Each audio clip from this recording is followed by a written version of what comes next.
Good evening, CFP. Welcome to the second lecture in the series, Perspectives and Introduction to the Arts and Social Sciences. The last time we had one of these lectures on campus was on March 13, 2020.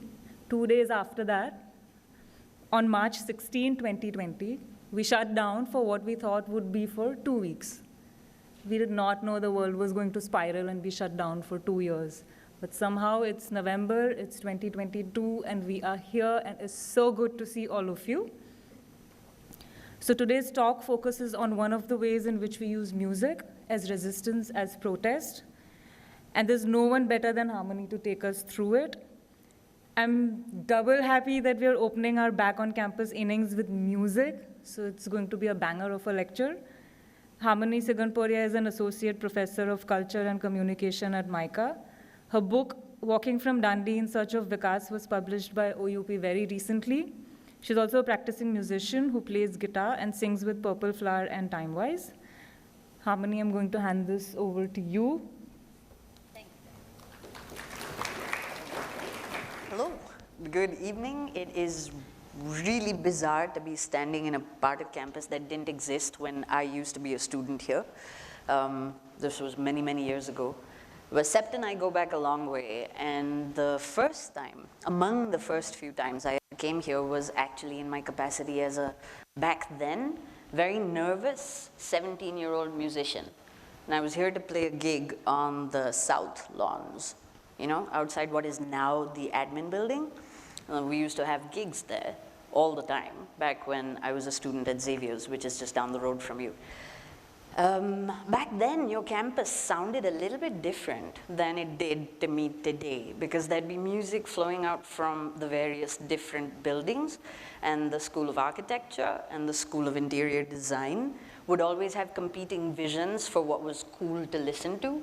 So sometimes, depending on where you were standing, you were right in the middle of what can only be charitably described as cacophony. But you know, it was very interesting because even back then, you kind of got a sense of how culturally constructed this thing we call music is, you know. The last time I was here to do a lecture on the same program, I spoke about something slightly different. I spoke about jazz, or what we talk about when we talk about jazz, in a little bit of a hat tip to Murakami. That was in a smaller venue. I have to admit that it was cozier, certainly less intimidating, and easier for it to be dialogic and not monologic. I'm not here for you to listen because I'm not performing for you today in my capacity as a musician. So I'm going to try and keep this as interactive as possible. I know that there's time for questions at the end, which we'll obviously hold sacrosanct. But before I launch into all kinds of weird digressions, I will ask you questions which are not rhetorical. When I ask you a question, I'd love to hear a response from some of you, anyone who feels like they have something to say, a direction in which we can steer this little thing. And the reason that I assume all of us have a fair amount to say about what I'm going to be talking to you about today is largely because not one person in this room is unfamiliar with this little signifier called music. But what we mean by it, what surrounds or allows us to kind of access the larger space will likely vary from person to person. So we're going to start with a few standard definitions, which we're then going to proceed to kind of build on, investigate, and see how we can bring the two distinct parts of the topic that I proposed to speak to you about today together. So we're going to speak about music.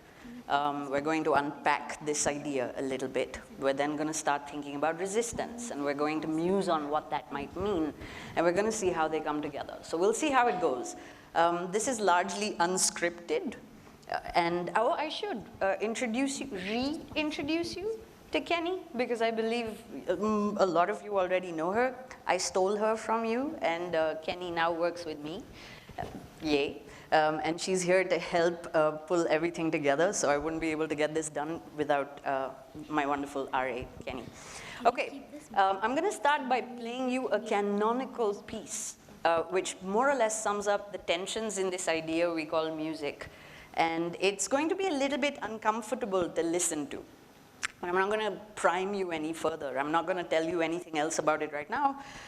We're just going to listen to an interpretation by the Berliner Philharmonic of a piece by John Cage, which is called 433. For any of you who saw that wonderful little poster that Diana and her team put together for this talk, you'll have seen the score for 433, a tiny part of the score for 433 on that poster. So I figured it was only fair to kind of start you off with this. So like I said, prepare for some discomfort, and I'll speak to you in a few minutes. So can we play this, please?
Was that fun? Okay. What do you think you just heard? Interesting. What does nothing sound like? Interesting. What does that sound like? Was it really nothing? I'm not being facetious. Was it really nothing? Which was a function of the tech and the setup in this room, right? What is it that we're used to thinking of as silence? In my day job at MICA, they pay me to teach semiotics, okay? And semiotics is not esoteric. It is arrogant, but it's not esoteric. It aspires to explain how meaning is made and how meaning circulates in society, in the world we live in, okay? And one simple semiotic principle is that we think in binaries. You understand day because you know the absence of light is night, right? You understand good because you know that the absence of it is bad, and so on and so forth. So we think in binaries. What do you think the central tension or the binary here is? Because you expected to hear something that we're used to calling music. What was it that you heard instead? Well, yeah, I mean, you're not wrong, but you heard silence, which is such a beautiful little tension, right? It's such a beautiful little oxymoron. So what is silence really? Is silence the absence of all sound? Because then I put to you that this was not silence. You were hearing, as you said, a certain kind of whirring, which is the function of tech in this particular room. You were hearing the ambient acoustics of this place, which I checked earlier without a mic, are pretty flat, very neutral. But every room, every space obviously has its own soundscape. So the absence of music is not strictly speaking silence, but there is a tension inherent to this. So now, if we go back to 433, and the fact that I chose to start a talk which is allegedly supposed to be on music and as resistance with a piece like this, I'm going to put a little pin on the particular piece, and obviously, you know, I'll kind of walk my way back to it as I go. But part of what I want to leave you to think about is that if this is a form of protest, which the composer thinks it is, what do you think it's protesting? What do you think it is resisting, in other words? This is not something we're going to answer now, but we will make little gestures towards a potential answer as we go. Okay? On the other side of 433, of course, is this little thing that we all talk about, that we're all familiar with, that we all think we know because we have intimate relationship with the idea that we call music. But if I were to ask you to define it, could anyone begin to start building out the contours of this thing we call music? Anyone? Again, not rhetorical. I am actually expecting answers. What do you think music is? Slightly louder, please. Not bad, yeah, that's a decent place to start. A set of sounds, right? I like that you call it a set of sounds. And so there is obviously something going on there. And it's very close to what works as a technical definition. But yeah? Right, okay, so, and what do we mean by rhythm? Another word that we're all fairly familiar with, right? What do we mean by rhythm? What do you think rhythm means? Something that is not random. Okay, okay. But is that a definition of rhythm? Not technically. Something that is in a particular flow. Okay, we're getting warmer. A particular flow. A sequence, a set of sounds, a sequence, okay? But there's one word that I would like that kind of sums up everything we're talking about right now for if we're trying to describe rhythm. One central element that we're talking about is, we're talking about a pattern in time. In time, right? Because rhythm pertains to time. Now, a standard working definition of music, which is the starting point for any kind of musicological exploration, would accept the following. You can think of music as a set of sounds or patterns in time. It is legitimately as simple as that. Or is it really? Because another element or a variable that I'd like to kind of throw into this is that what we are willing to call music itself is very culturally coded, very culturally specific. Now, I'll explain what I mean by that. You and I are used to, and when I say we're used to, I mean that we come from a soundscape which is overwhelmingly programmed based on a certain set of principles. Sound, if you like, is structured around certain central ideas, which is what we've been used to consuming. All of you know the spaces between, if you were to hear a note, and if I called it sa, you would know where the re should fall, right? Why is that? Because you know the space between a sa and a re, or a do and a re, right? Sa, re, ga, ma, do, re, mi, fa, same interval, the same spaces between these notes. If you came from a very, very different cultural orientation, where the scale is not divided up into the 7 leading to the 8th, which is the top, which is an octave. If you came from a different cultural orientation, which divides up a scale into merely 5 notes, because there are also 5 tone systems, that, to your ears and possibly mine, would sound like noise. It wouldn't sound like music. So another precondition to what we are willing to call music is that it has to fit patterns that you and I have imbibed just by virtue of our location in particular cultural contexts. Are you with me so far? Yeah? Does that make sense? Patterns of sound and time, which, according to our cultural contexts, allow us to label something as music and something else as noise. So what we're used to thinking of as noise is merely the absence of a perceivable pattern in the way that those sounds combine and have come together. So if that becomes our starting point, we've gone some way towards establishing some kind of a working definition for this little thing that we call music. But another part of his response was that it is able to elicit emotions, right? It draws emotions out of us. So now my question to you is, would that suggest that music is able to communicate? Yes? And if we agree that music as a cultural artifact or a set of practices which lead to the making of cultural artifacts, if we agree that music communicates, then my follow-up question becomes, how does it communicate? What do you think there is in music that allows it to communicate? Anyone?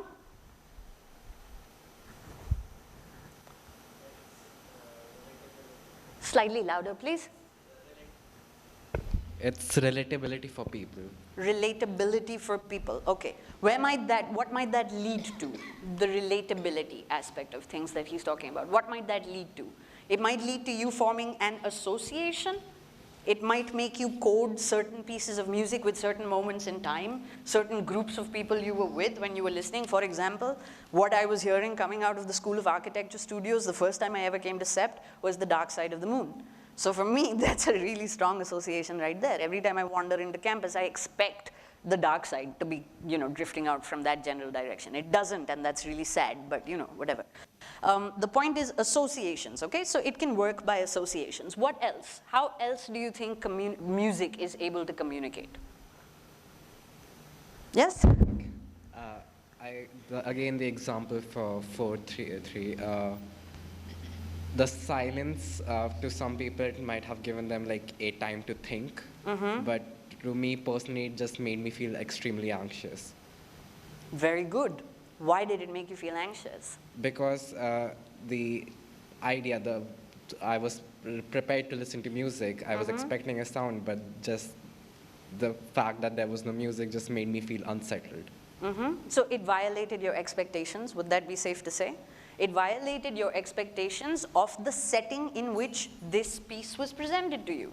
It's a talk, allegedly on music. You're listening to a piece where the central protagonist is the absence of sound altogether. Of course, it makes a lot of people uncomfortable. But to kind of dial back to the association wala answer a little bit, a lot of people also suggest sometimes that a bulk of the communicative potential, if you like, of this medium comes from the fact that a lot of music has lyrics. And obviously, lyrics help you create moods, they help you, kind of, I suppose, in some sort of fashion, suggest that there's some kind of movement towards a particular emotive bent in there. But if you take away the aspect of lyrics, and if you consider that a large part of the world's musical output is actually instrumental, the fact that we still wind up feeling things leads us to suppose, or leads us to generate a hypothesis, that there is something inherent to the musical piece itself that is able to take you there, craft particular associations. Why this instead of that mood? Why this piece for that? All of that. Now we're going to do a little experiment, and you're going to be my guinea pigs for the next few minutes, because what I'm going to do is I'm going to show you how quickly your brain is processing these complex patterns of sound in time and making you form those associations. Now, we're not doing anything new here. I'm actually going to run with you a little experiment that someone called Hefner first crafted in 1936. And we're going to see if it still works, okay? A quick heads up, it still works, because I do this every year at MICA in my metaphors and narratives class, and it is shocking to me how something that was crafted methodologically in 1936 is still so pertinent to us. So, okay, very quickly, I need you to shout out for me 3 general emotions that all of us, nothing too nuanced, okay? I want general emotional states of being, just any 3 that you can think of off the top of your head. One would be? No, that's too specific. Happiness, okay, that's an overlarge word, we can work with that. Okay, happiness. Anger, what else would we put under anger? Fear, anxiety, so on and so forth. You know, the things that we feel in a post-COVID world. Okay, super. So you've got happiness as one bucket, you've got anger / anxiety, etc. with another, and give me a third? Perfect, okay. Right, now I'm not going to tell you what you're going to listen to, but this is what's gonna happen. Pay attention to how quickly you decide. I'm gonna play you 3 little pieces. You decide which piece you'd put under which bucket. And our buckets are happiness, anxiety / anger, fear, whatever you want to call it, and sadness. And ask yourself how quickly you were able to decide where it belonged, the following pieces. So we'll just do that. Can we start with the first piece, please?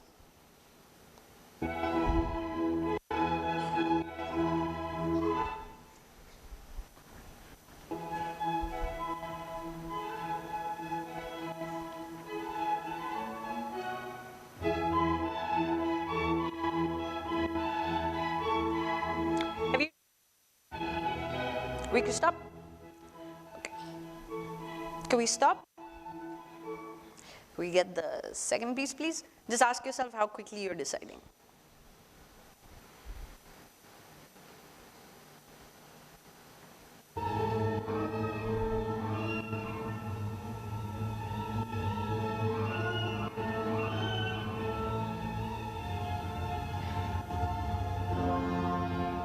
Are you good?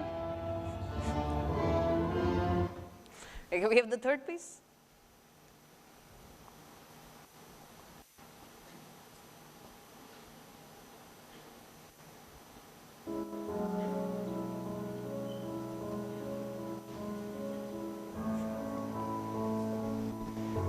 Are you good? Have you decided? Super. What just happened? The first piece you put in which bucket? No shit. The second one? No shit. And the third? Whatever was left over, right?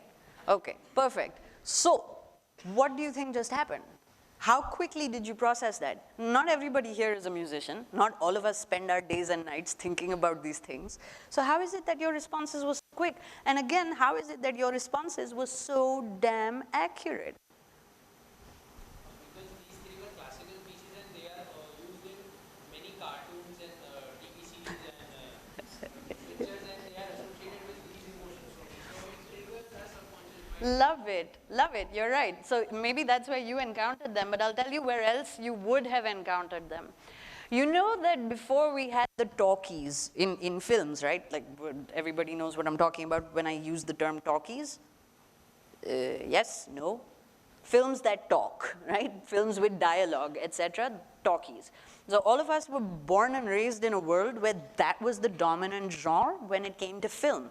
But at the origin of film in general, you know that the productions that were entirely visual, silent cinema, wo purana, stuff, you know what accompanied those visuals, right?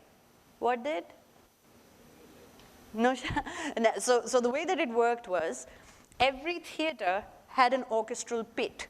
You had, you obviously had a screen on which you were watching these moving pictures, and you'd have an entire orchestra scoring it in real time. And you know what they were using? A little thing called the Hollywood Book of Song. You could open it. Things were listed, melodies were listed by emotion, and there were 3,000 melodies in it. So if you were watching some kind of an absurd chase sequence, and you wanted something a little bit like the second piece, the one that's acting up.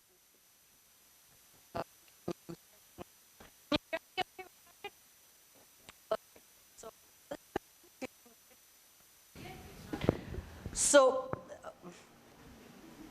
they could literally open the page to anxiety slash, anger slash building excitement towards climax and start playing any of the melodies that were listed in it.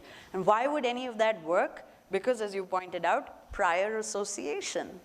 Well, that's one part of it for sure, but the other part of it, of course, is that there are commonalities in the musical pieces you heard that help bolster those particular associations. Okay, so for example, the dynamic range, if you like, of a piece that you identified as happy. You don't even need to know which one it is, but what I played you was a tiny snippet of Spring by Vivaldi, okay? Doesn't matter. I could have played you a range of other things and the takeaway would have been the same. But the dynamic range of a piece like that is fairly stable. It's not going to vary too much. It's going to also largely rely on major chords and major modes. It's going to have fairly consonant harmonies, okay? And very identifiable melodies, which is a little in-joke for Fizza only. But yeah, there's all kinds of stuff that's happening there, okay? There are commonalities in the particular pieces that I'm talking to you about, which bolster the associations we're allowed to or invited to make with them.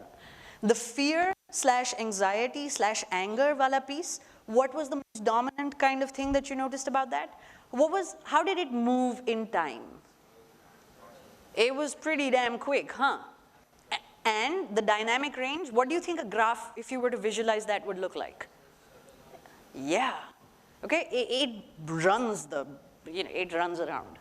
Let's just put it that way. And there's a lot that's going on in the slower, obviously in the Moonlight Sonata, which was the third piece that I played you. The tempo or time, again, is going to invite you in slowly. It's going to move in a slightly different way. Now, why am I bringing up all of this? Because if I hooked you up to an fMRI right now, I'd be able to distinctly monitor how playing each of these pieces of music makes all your functions alter. If you were listening to Spring, your blood function, your skin conductance, the shallowness or not of your breathing would identifiably change. And likewise with the other modes that I've just been speaking about as well. So what is it in this thing we're calling music that is eliciting that sort of a visceral, physical reaction from us? The emotions that you were talking about, music elicits emotions? Clearly, yes, and measurably, identifiably so.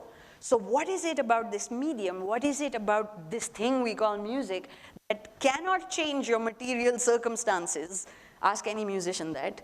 But it cannot change your material circumstances, and yet this is how you experience it. You experience it because you listen with your body.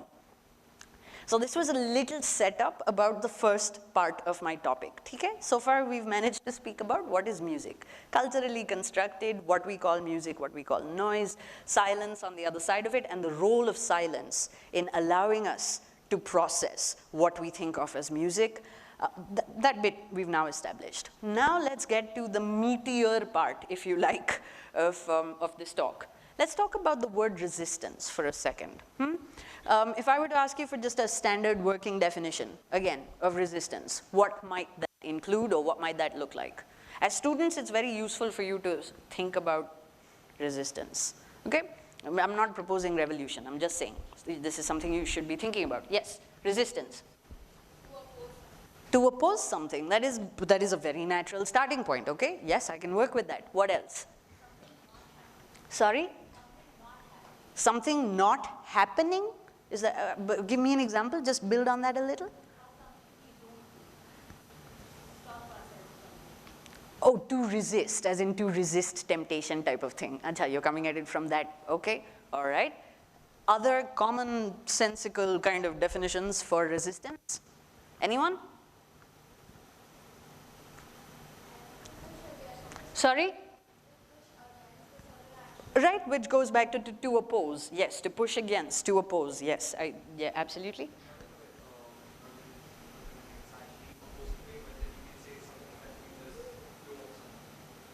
You're thinking of obstruction. Okay, interesting. Let's stay with this idea of to oppose, and of course, a literal kind of rendition, if you were to open a dictionary, would likely lead you in that general direction. But again, since I've said we tend to think in binaries, we think in binaries, we understand a thing in the sense also of what it is not. The moment you think about opposing something, what is implicit in this sort of a definition?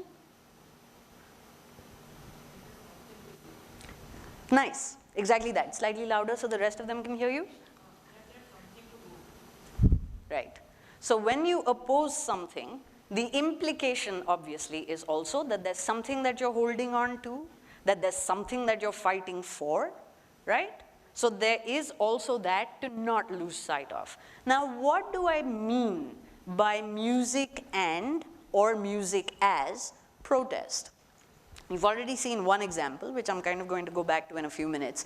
But we could take it in a couple of different directions from here, right? Because anybody who's familiar with the way in which the music industry has evolved can tell you that every new genre that comes up is coming up to protest the hegemony of what has already been in front of it, right? Things come up to protest what has already been. And I'm sorry, does the term hegemony make sense to you? Is that a term you're familiar with? Yes? No? Okay, so very quickly, what is a hegemony? It would be the dominant structuring principles which okay, without getting too technical about this, just think about it as the most dominant ways in which we define any given idea at a particular moment in time. An ideology that is dominant is a hegemonic ideology, okay? So in the context of recorded music, if you like, every genre comes up in opposition to what is dominant before it. And there are examples and examples for days, okay? If we were coming at it like this, I could tell you that jazz comes up as a reaction to a classical canon. And then I could tell you that rock and roll comes up as a reaction to jazz. And then we could get to hip hop, which comes as a reaction to everything that's come before it. So each of these is, in a technical sense, a form of resistance. The resistance of a hegemonic center which does not leave room for any other imagination to take hold. That's one really obvious kind of reading of this. Other directions into which we can go, and we will go in a few minutes, is to think about what happens when entire genres are born because they want to protest status quo. There is something wrong with the world as it is. There are genres that are born to combat it. I'll give you an easy and local example of what I'm talking about. You're in the state of Gujarat. Gujarat doesn't really have much going for it right now, okay? It really doesn't. It's led to all kinds of disaster in all kinds of ways at the moment, but that wasn't always the case. Cut to the 16th century, and Gujarat is where an art form known as Bhavai is born. Has anyone here heard of Bhavai? You know what Bhavai is, right? Do you know the origin story of Bhavai? Fascinating. So the scene is this, circa 16th century, like I said, okay? We're talking about a village in the area today known as Gujarat, which is obviously not called Gujarat back then because there was no state of Gujarat all the way until 1960. It was a collection of imaginations, lots of princely kingdoms, blah, blah, blah. I'm not here to give you a history lesson.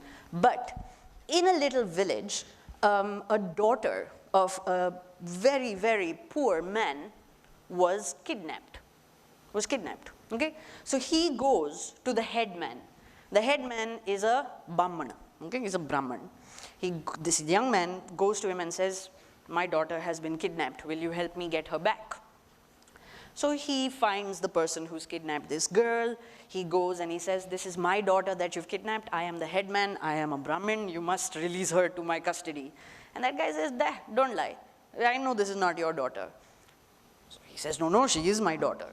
So this man says, prove it to me. And he says, prove it to me by sharing a plate of food with her, because he knew that the girl was from a quote-unquote not Savarna background, came from what today would be called, a Dalit caste, right? So this Brahman sits and shares food with this young woman. So the person who's kidnapped her releases her into his custody. He returns her to to her family, and all is well, right? Except it's not, because we're a really caste-ridden society. This man who has freed this young woman is now ostracized by the rest of his village. He founds this little thing that we today call bhavai.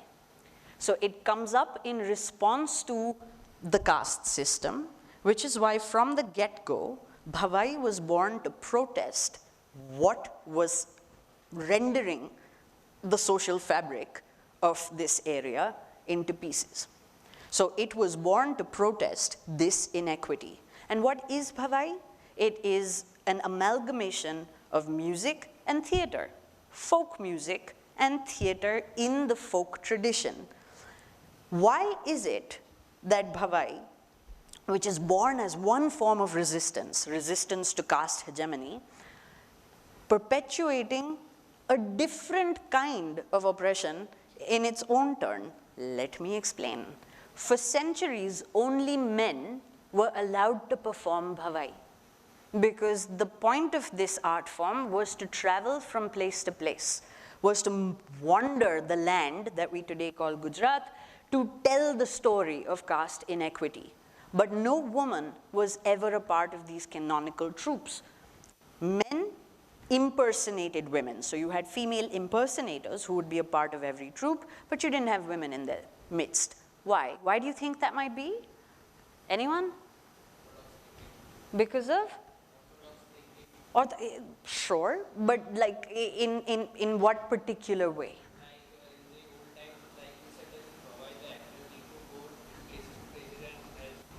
Exactly.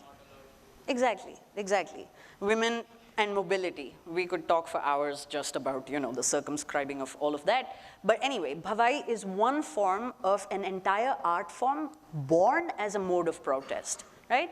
You've obviously got protest music, which is huge and fulsome, has a long history. I urge anybody who hasn't already to please watch the director's cut of Woodstock, the original Woodstock, because in it you will encounter all kinds of glorious protest songs, right? And you've got songs protesting the American participation in the Vietnam War, for example, which if we had a little bit more time, I would probably have played you one tiny little example of, but there's a brilliant song there, the lyrics of which are almost like a nursery rhyme, because that's the point also of protest music. You want to keep it very call and response. You want people to be able to get involved. And you want them to feel like they're a part of the conversation. So there's that. There's obviously the fact that the story of jazz is incomplete without talking about the story of racism, right? Because jazz as a genre, for anybody who's familiar with it, is also born as a protest, as I said, a site of protest against other kinds of canonical music up until that point, and it embraces and celebrates a whole bunch of what was effectively rhythms, so time signatures, etc., which traveled across the Atlantic Ocean alongside all the people who were enslaved and were basically now an African American population. So it harks back to a very different kind of source of origin, very different roots, and it's mainstreaming all of these one little moment at a time.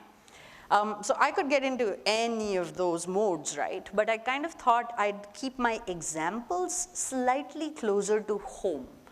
I'd like very much to play you a piece by a phenomenal folk musician called Sheetal Sathe, who was a member of the Kabir-Kala Manch, which if you've never heard of it, please look it up. Or better yet, get these guys to screen Anand Patwardhan's Jai Bhim Comrade for you. Brilliant, brilliant, brilliant film. And in it, you'll meet all the members of the Kabir-Kala Manch. So I'm going to play you this little piece, and then we'll talk about the form that you have just encountered, okay? So can we please play the Kabir-Kala Manch wala piece? Can we have that on, please? This is an audio-visual thing.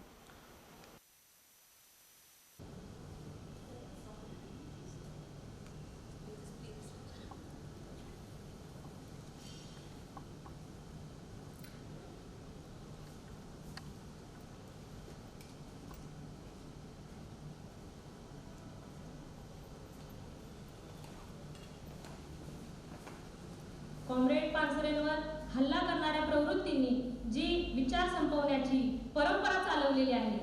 पानसरेंचंच वाक्य सुरुवातीला मला इथे सांगावंसं वाटते. आज अशा काळातून आपण जातोय की जेव्हा फॅसिस्ट लोक लोकशाही मार्गानं संसदेमध्ये निवडणुकीच्या प्रक्रिया पार पाडून सत्तेवर बसतात. हा काळ परिवर्तनवादी चळवळीवर नेता गेल्यानंतर एक शोक काळ पसरते. हा शोक पसरल्याचा काळ आहे आणि कलावंतांचं साहित्यिकांचं कर्तव्य आहे की ह्या शोक काळ पसरलेल्या परिवर्तनवादी चळवळीला दुःख झालेलं असताना शाहिरांनी या परिवर्तनवादी चळवळीला उमेद देणं, त्यांच्यामध्ये ध्येयवाद जागृत ठेवणं हे शाहिरांचं कर्तव्य आहे. ह्याच कर्तव्यातून सचिन माळेंनी तुरुंगातून एक गीत परिवर्तनवादी चळवळीसाठी पाठवलेला आहे. संपविला देह जरी संपणार नाही मती, धर्माचा कारद्यानो कशी रोखणार गती, धर्माच्या कारद्यानो कशी रोखणार गती. आठवा चारवा काला तुम्ही भस्म केले होते, नाव इतिहासातून लुप्त झाले होते. त्याच चारवाकाचे तुम्हा वारस आज लावू किती, धर्माच्या कारणानो कशी रोखणार गती. आठवा तुकोबाची गाथा तुम्ही बुडविली, तुका मारुनिया त्याची खबर दडविली. त्या तुक्याच्या अभंगाची आज तुम्हा वाटे भीती, धर्माच्या कारणानो कशी रोखणार गती. भिक्खूंच्या शिराला दिल्या मोहरा 100, कसा रक्तानं भिजविला अहिंसेचा तो संगर. गळे चिरुनी धम्माचे संपली का सांगा नीती, धर्माच्या कारणानो कशी रोखणार गती. सत्य चिरडून इथं धर्म वाढलाय, फुल्यांसाठी मारेकरी त्यांनी धाडलाय. गांधीजींचा धर्मातांनी खून पाडलाय, गोळ्या झेलून या पाश निश्चित पडलाय.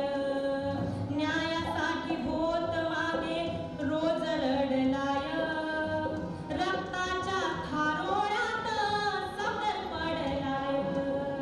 त्याच सत्यासाठी आज दाभोळकरांची आहुती, त्याच सत्यासाठी आज पानसरेंची आहुती.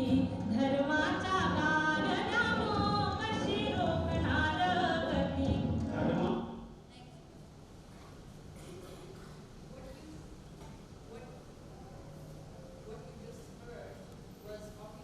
Sheetal Sathe, a young, member of the Kabir-Kala Manch, who while she was pregnant got arrested a few years ago. Released later on humanitarian grounds, but most members of the Kabir Kala Manch found themselves in jail for doing precisely the sort of thing you've just heard right now, which was what? Which was to tap into the vein of folk musical traditions, which featured exactly what I was talking about a couple of minutes ago, the call and the response. What do you think that is? It's inviting the audience in. You noticed that there were a bunch of people standing behind her who kept singing the line, "What can stop the wheel of progress," right? So that is the space where you are invited in. And that is why, my friends, music is perceived as being so dangerous that if you go back a few thousand years, when Plato is designing his Republic, there's no room in it for the poets, who are also simultaneously the musicians. I see that we don't have too much more time, so I'm just going to quickly run through this idea for you a little bit. Part of why, or what I've been thinking about for the last few days as I tried to put together my arguments around music as a site for resistance, was this. Where does the medium derive its power from? And for that, you kind of have to go back a fair way, right? Because you and I are people who were born after the birth of recorded music. You and I no longer experience music exclusively when it is performed live. We therefore have the ability to play something back. We therefore have the ability to listen individually. However, for as far back as we can go, music was a collective activity. While I was doing my PhD at CEPT a few years ago, one of my minors was a study of an ethnomusicological study, where I went and I did some field work in South Gujarat in what is called the tribal belt. And I was looking at the role of women in the production of the Rathwa tribe's music. And something that I came away with was the keen realization that the musician was not an individual within this larger collective schema. Neither the performer nor the consumer of musical texts was ever an individual. These were always activities which were predicated on there being the presence of community. Why? Because music harkens back to oral cultures, both O-R-A-L as well as A-U-R-A-L, right? Like it's a neat little thing right there. Orality and orality. These are connected ideas. And because it harkens back to this collectivity, there is power in this medium which is able to destabilize, to ask pertinent questions of things that are not right in the world. Have any of you ever been to protest marches? Any of you? No? What a shame, waste of your life. Okay, the next time that there is a movement that you can get involved in, please do. Because what you will find when you get there is, regardless of whether you are sitting still at Jantar Mantar, where we have been allowed to protest from 9 a.m. to 6 p.m., or whether you're on the move and walking to aforesaid Jantar Mantar, there will always be chanting, there will be slogans, and my God, will there be music. Why do you think that is? When the farmers, 35,000 of them, walked from Nashik to Mumbai in 2018 and grabbed headlines around the world, bet you don't remember, but when that happened, part of what they kept reflecting on that march was the amount of music there was. And when people began to tire, because my God, this is a long distance and it's a long walk. Trust me, I take long walks and I feel their pain, right? These guys, they said there were old farmers who were making this walk, people in their 70s, and they said that every time our energy began to flag, someone would start singing, and immediately our legs felt like they could move again. And this is a direct quotation. Okay, there's tons of coverage of these moments, and if you listen, you kind of begin to derive a sense of what it means to speak/sing truth to power. So I know that there's not a ton of time here, and really I wanted to get into a few spaces with you, so I'll leave you with this promise. I'm very happy to put together a large playlist. We were joking about this before I started the lecture. I was saying really what I should have done was curate a playlist for an hour, and I could sit there as well, and we could just listen to things. Instead, you know, because this is supposed to be a lecture, you've had to bear with me talking to you about music instead of listening to a ton of music, right? But what I would have liked, and what I still will leave you with when I send and share that playlist with Diana later, you will encounter a little thing called Bhim Geet. Now, Bhim Geet, of course, is a wonderful genre of music which, again, draws from specifically Marathi in the first instance, folk traditions which narrate the life of Baba Sahib Ambedkar. And obviously from there, a whole bunch of other kind of aspects to do with the caste problem. But you can think, you realize immediately that the medium, if anybody here is familiar with what I'm about to say next, it's because you've read a little bit of Marshall McLuhan. The medium, my friends, is the message. Instead of long-winded newspaper articles about this, instead of, you know, coming in and talking to you like this, the power of the medium is what allows these messages to cohere and last the way they do, and to end where we began, as the young man put it, elicit emotion in a way that few other things can. So I'm going to stop talking here. I've got tons more for you to listen to, and I'd like to take questions and engage for what time we have left. Is that right? Is that fair? I trust you're not too tired, so I'll stop here. Thank you.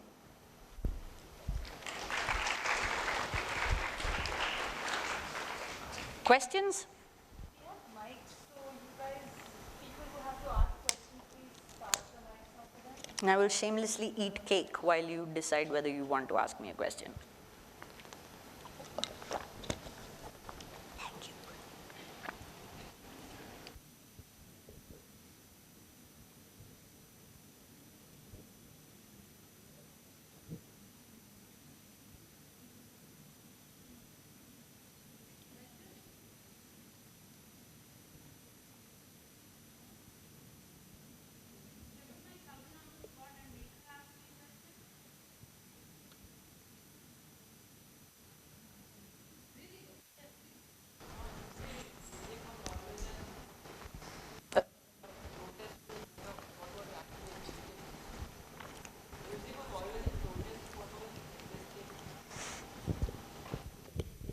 Great.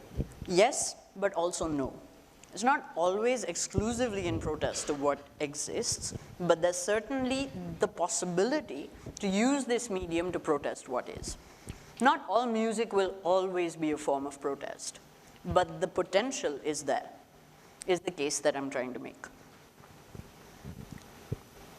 Bus? Oh, okay.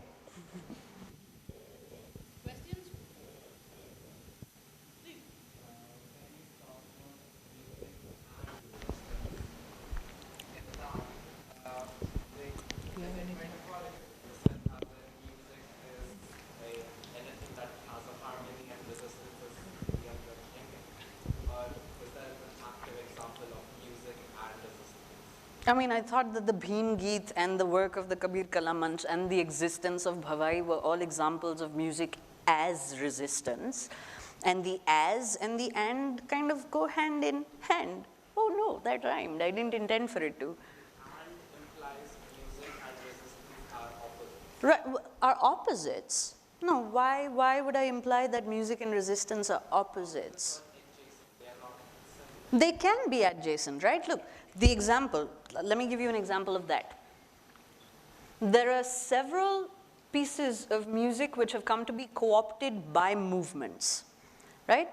So they weren't born, musically speaking, as modes of protest, but they were co-opted by movements which found power in them, right? Like I'm thinking right now about a whole ton, or the influence, if you like, of the music of people like Marley, people like Bob Marley or Bob Dylan on another community that I've had opportunity to do some amount of field work with, which is Tibetan refugees.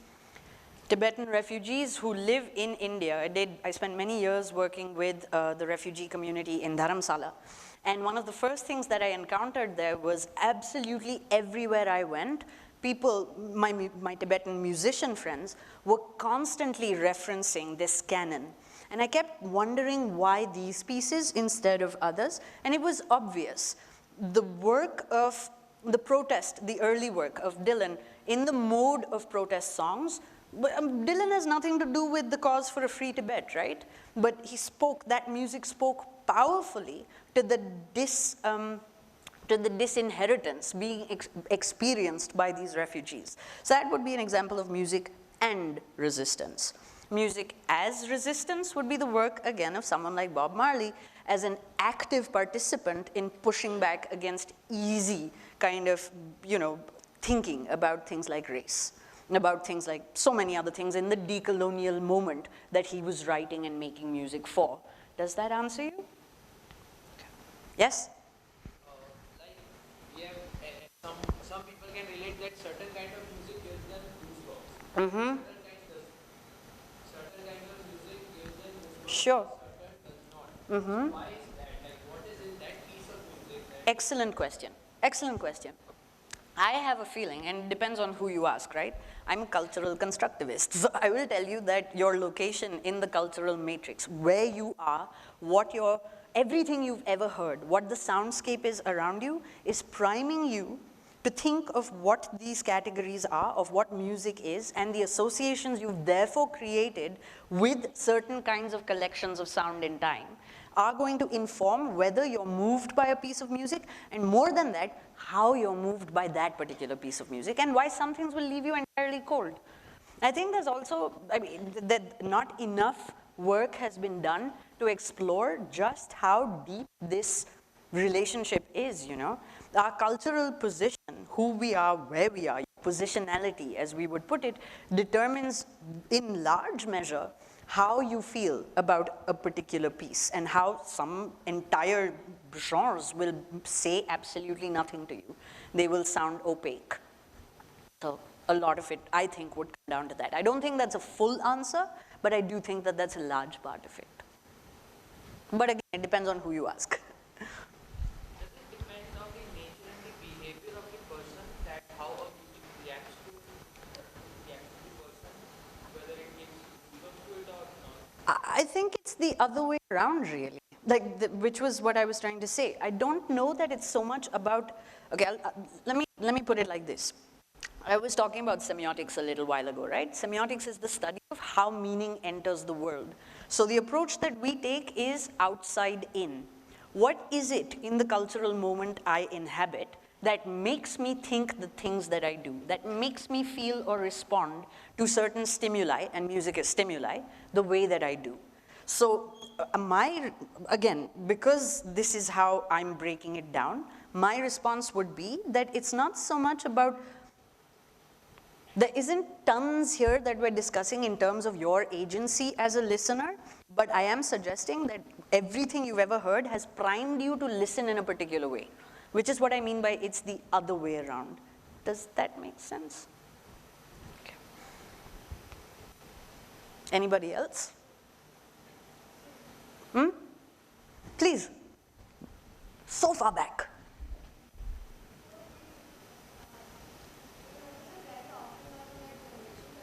I can't hear you. Right.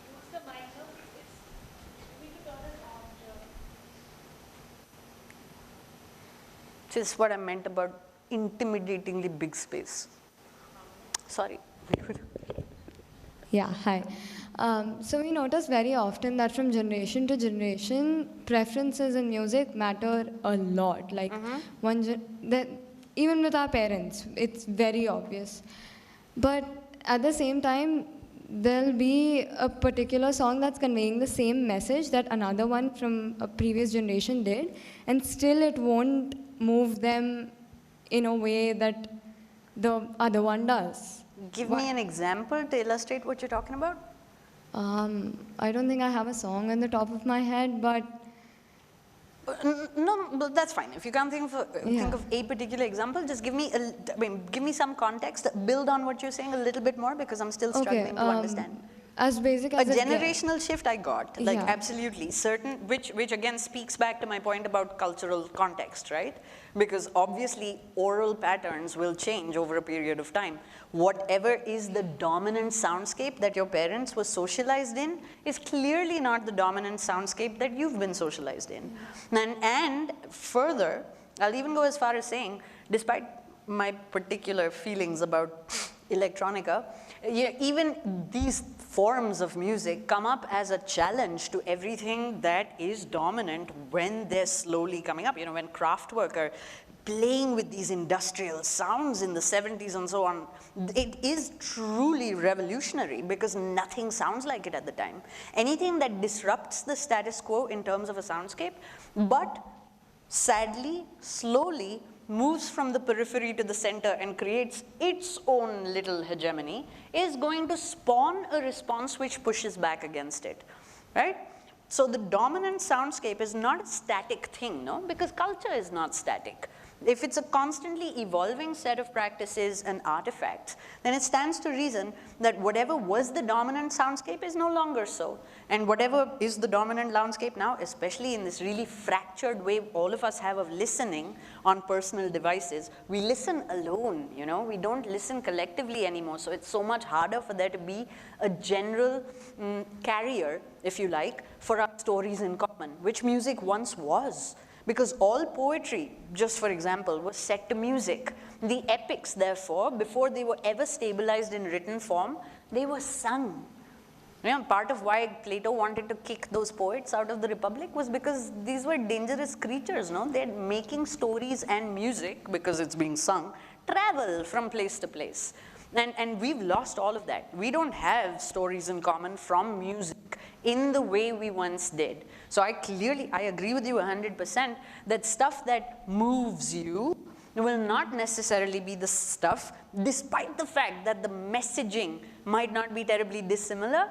It's not, the genre itself is not going to have the same effect on even me or your parents or whoever, because that is not what we were socialized. Our listening was not born here.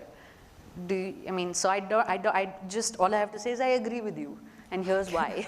So then would it be fair to say that we're kind of refusing to accept the new genre that's setting into place? There'll always be moments of contestation and negotiation, right? Because it's not like something that was once peripheral is automatically going to be welcomed to become the new mainstream.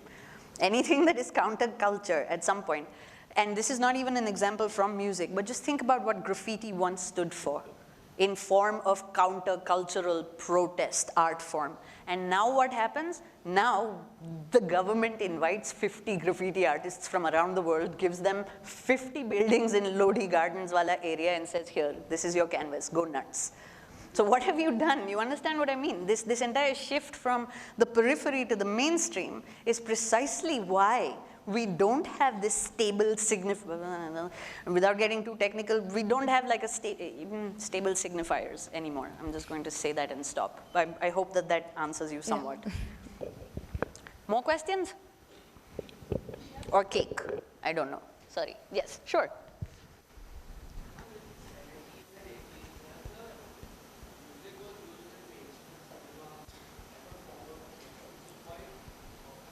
Give me an example of what you mean. And when you say cinema, do you mean specifically in India? Are we talking about Indian cinema? Mm-hmm. But that's 70s, 80s? Sorry? Yeah, 70s, 80s. Music as a form of resistance was used quite often in Mm-hmm. How do you mean? Give me examples of what you mean.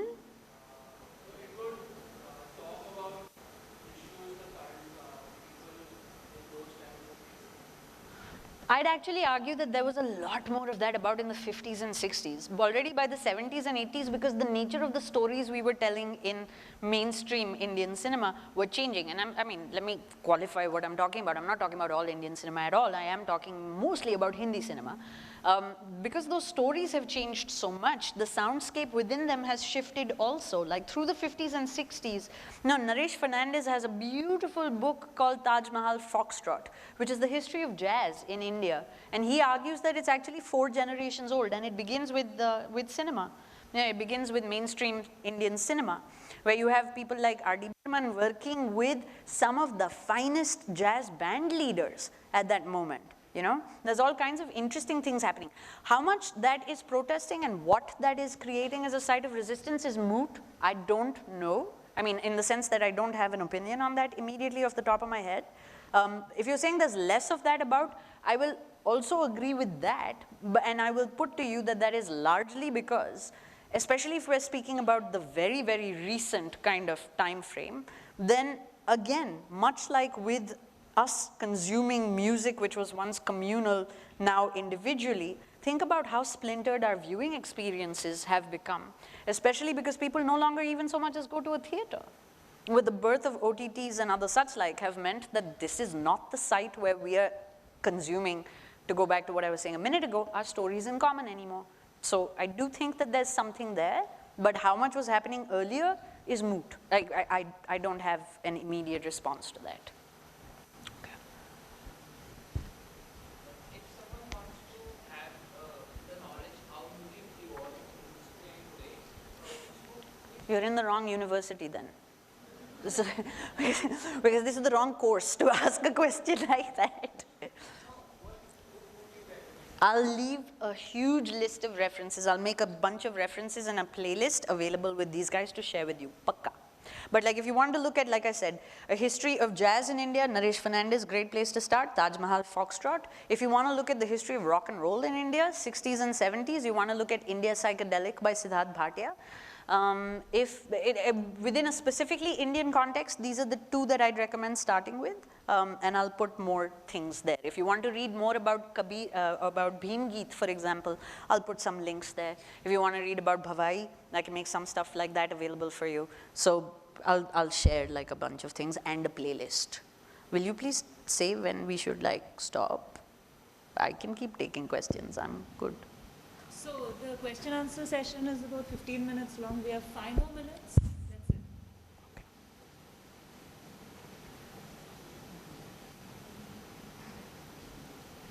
it. Go.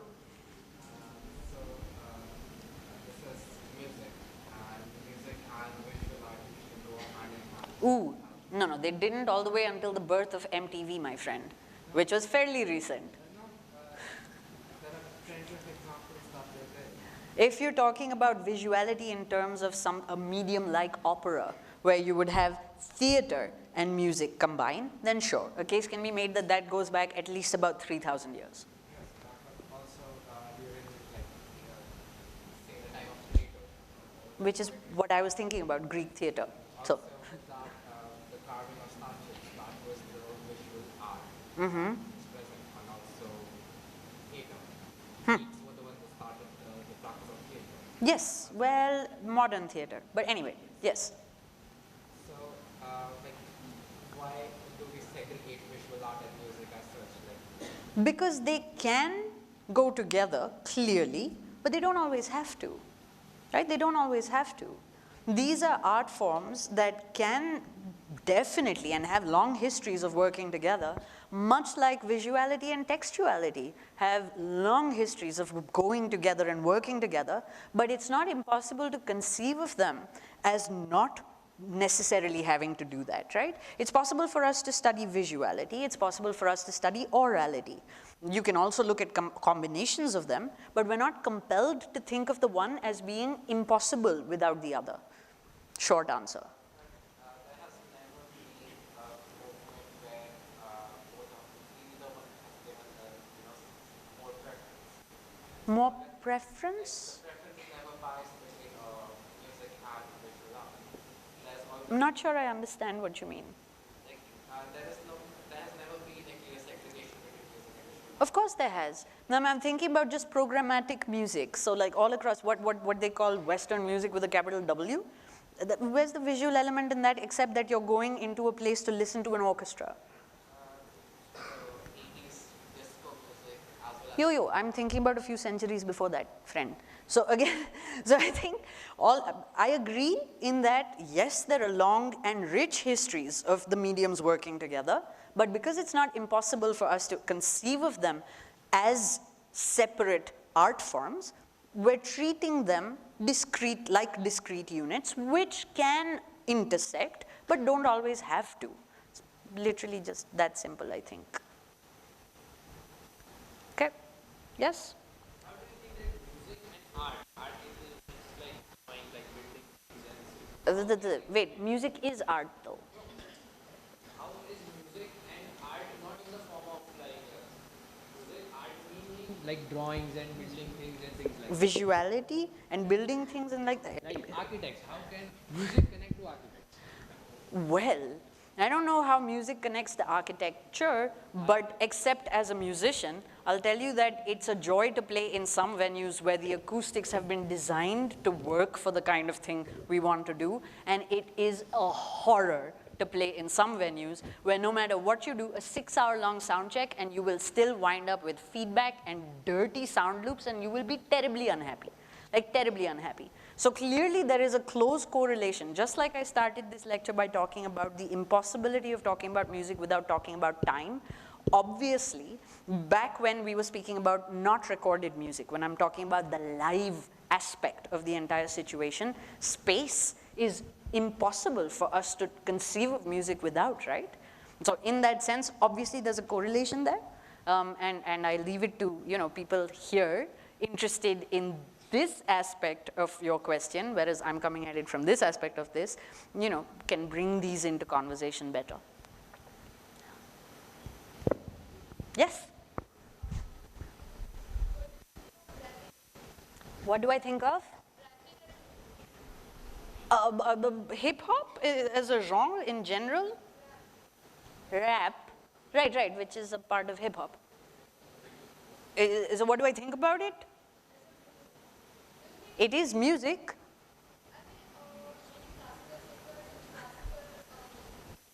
Many people, sure. Okay, I see where you're coming from, and here's my hot take on it, which is very, very subjective, right? Clearly, I see the power of the medium. I see what hip hop as a genre comes up to protest, right? And of course, I think that there are tons of problems with the genre in general, in that there's a very problematic kind of association of certain movements within hip hop with the objectification of the female form, and with violence, and a certain glorification of a certain very, very, very obvious late capitalist neoliberal kind of paradigm within the whole thing. Sorry for using words that at this point are probably going to alienate some of you, but there is all of that.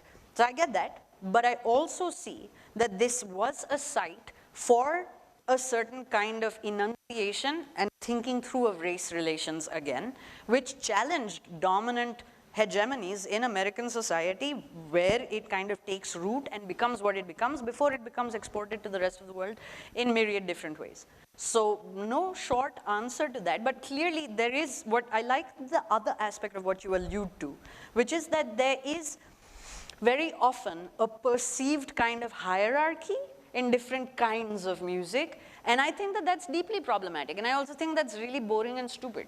Because if you ask yourself really what a classical canon is, it wasn't born of immaculate conception. It just codified everything that already existed back then, right? So what we call Hindustani classical music today, regardless of whether we're talking about Hindustani or Carnatic traditions, are building on all the folk forms that are already present, because they don't appear out of nowhere, and neither does Western classical music, right? So I think that hierarchies are pointless. I think that it is deeply elitist and gatekeeping to imagine that some kinds of music are superior to other kinds of music. We're free to have personal preferences, heaven knows I do, but they're not the same as not being able to think of music as a dynamic space which has room in it for myriad different kinds of iterations.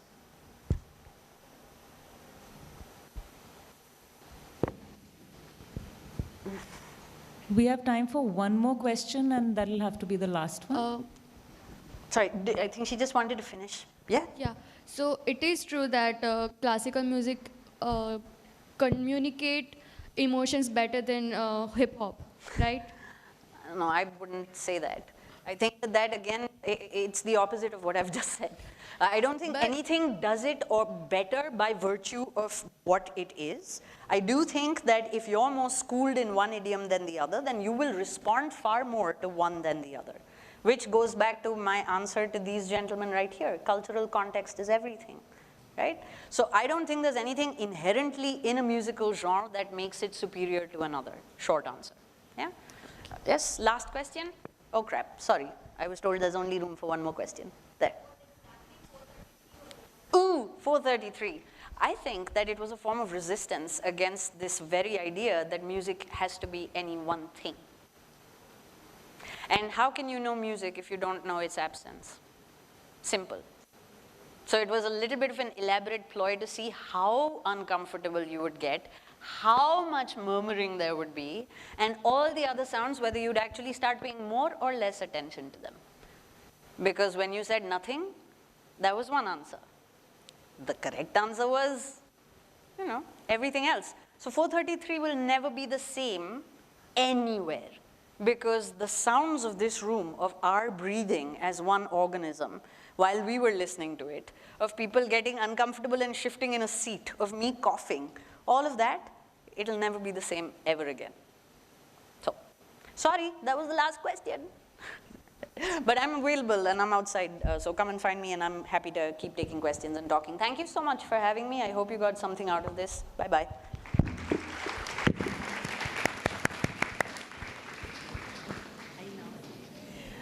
Okay, so Harmony, thank you so much. I also want to thank the Dean Samir Shah, the program chairs Katan Vishal, and the entire CFP team. Dhrumin Bhai, Kunal Bhai, Dulji Bhai, and Ramesh Bhai, Judith, Nupur, Dhruvika, and Shaimin. Thank you so much, and thank you guys for being such a lovely audience, asking so many questions all the time. So, thank you. See you next time.